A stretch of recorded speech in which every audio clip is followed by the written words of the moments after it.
Christmas by Dr. Seuss. Every Who down in Whoville liked Christmas a lot. But the Grinch, who lived just north of Whoville, did not. The Grinch hated Christmas, the whole Christmas season.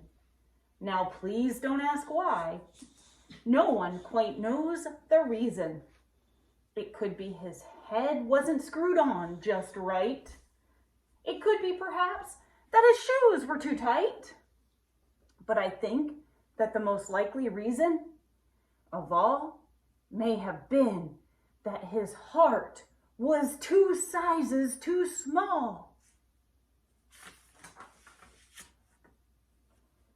But whatever the reason, his heart or his shoes, he stood there on Christmas Eve hating the Whos, staring down from his cave with a sour, grinchy frown at the warm-lighted windows below in their town. For he knew every Who down in Whoville beneath was busy now hanging a mistletoe wreath. And they're hanging their stockings, he snarled with a sneer. Tomorrow is Christmas, it's practically here. Then he growled, with his Grinch fingers nervously drumming, I must find some way to stop Christmas from coming. For tomorrow he knew all the Who girls and boys would wake bright and early. They'd rush for their toys. And then, oh, the noise. Oh, the noise, noise, noise, noise. That's one thing he hated. The noise, noise, noise, noise. Then the Whos, young and old, would sit down to a feast.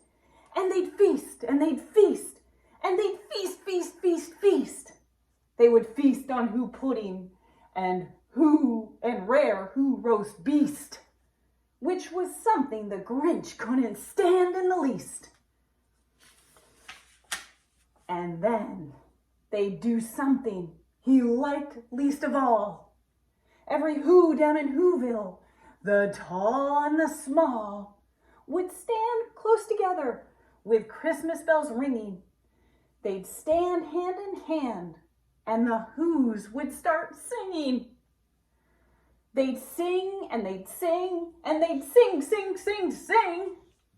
And the more the Grinch thought of this Who Christmas sing, the more the Grinch thought, I must stop this whole thing. Why, for 53 years I've put up with it now.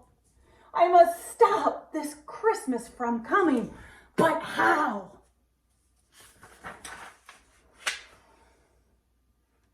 Then he got an idea, an awful idea.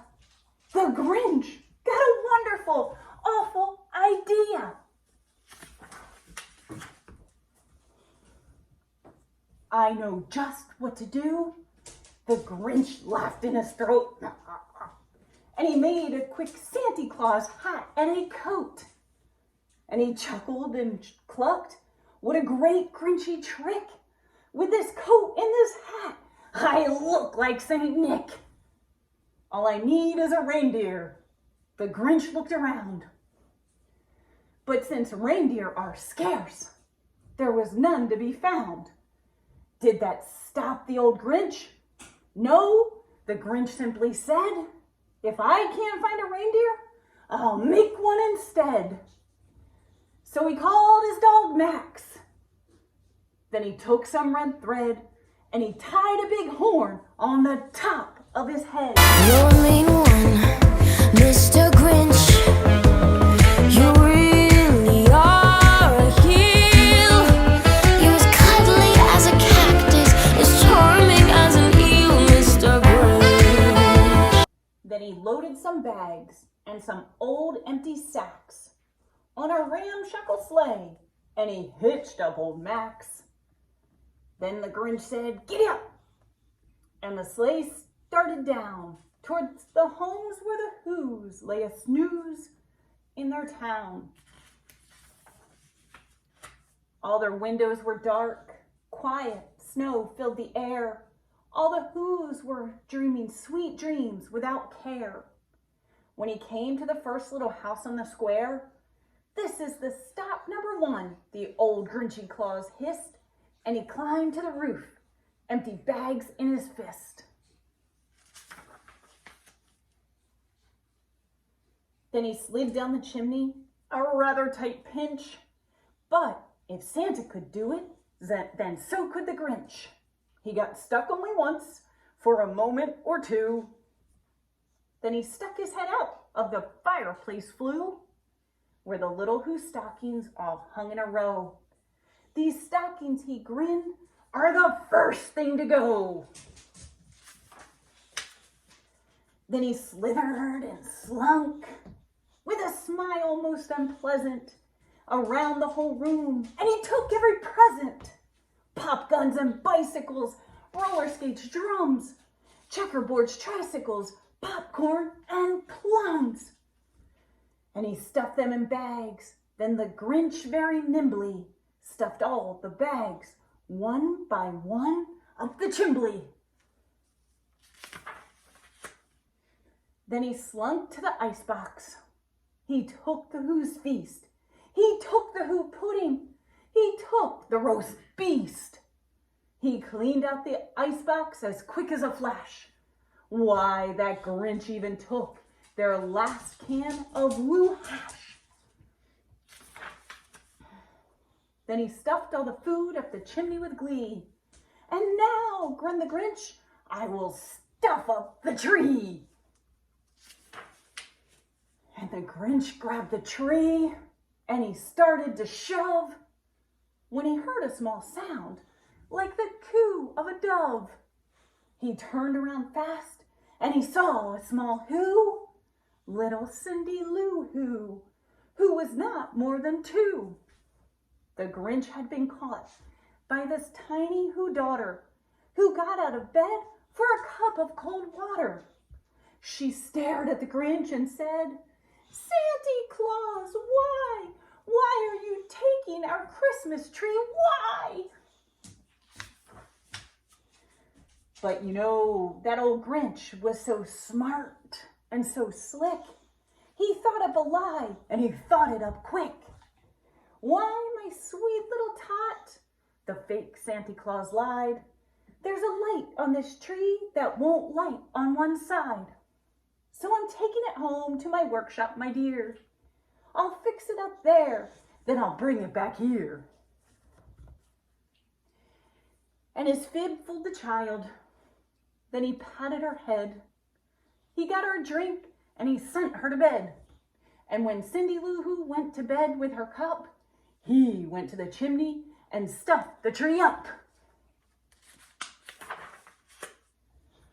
Then the last thing he took was the log for their fire. Then he went up the chimney, himself the old liar. On their walls he left nothing but hooks and some wire. And the one speck of food that he left in the house was a crumb that was even too small for a mouse. Then he did the same thing to the other Who's houses, leaving crumbs much too small for the others Who's mouses.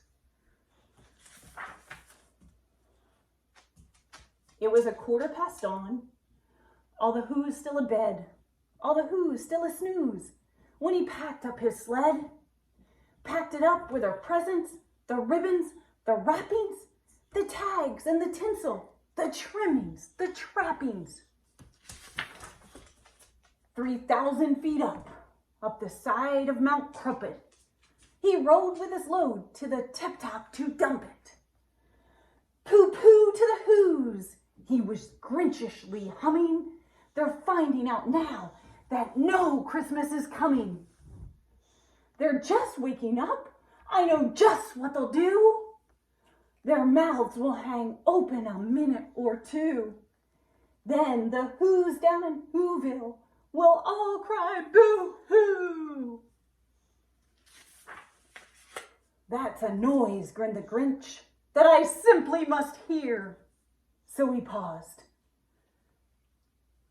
And the Grinch put his hand to his ear, and he did hear a sound rising over the snow. It started in low, then it started to grow. But the sound wasn't sad. Why? This sound sounded merry. It couldn't be so, but it was merry, very. He stared down at Whoville. The Grinch popped his eyes. Then he shook. What he saw was a shocking surprise. Every Who down in Whoville, the tall and the small, was singing without any presents at all. He hadn't stopped Christmas from coming. It came. Somehow or other, it came just the same. And the Grinch, with his Grinch feet ice cold in the snow, stood puzzling and puzzling. How could it be so? It came without ribbons. It came without tags. It came without packages, boxes, or bags. And he puzzled 3 hours till his puzzler was sore.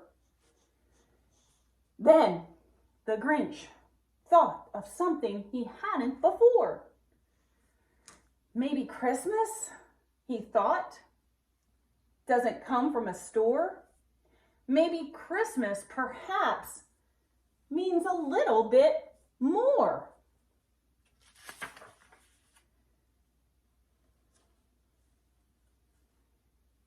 And what happened then? Well, in Whoville they say that the Grinch's small heart grew 3 sizes that day. And the minute his heart didn't feel quite so tight, he whizzed with his load through the bright morning light. And he brought back the toys and the food for the feast, and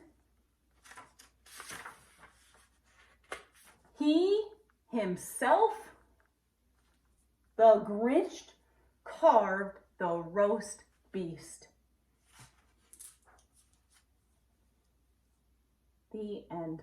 You're a mean one, Mr. Grinch. You really are a heel. You're as cuddly as a cactus, as charming as an eel, Mr. Grinch.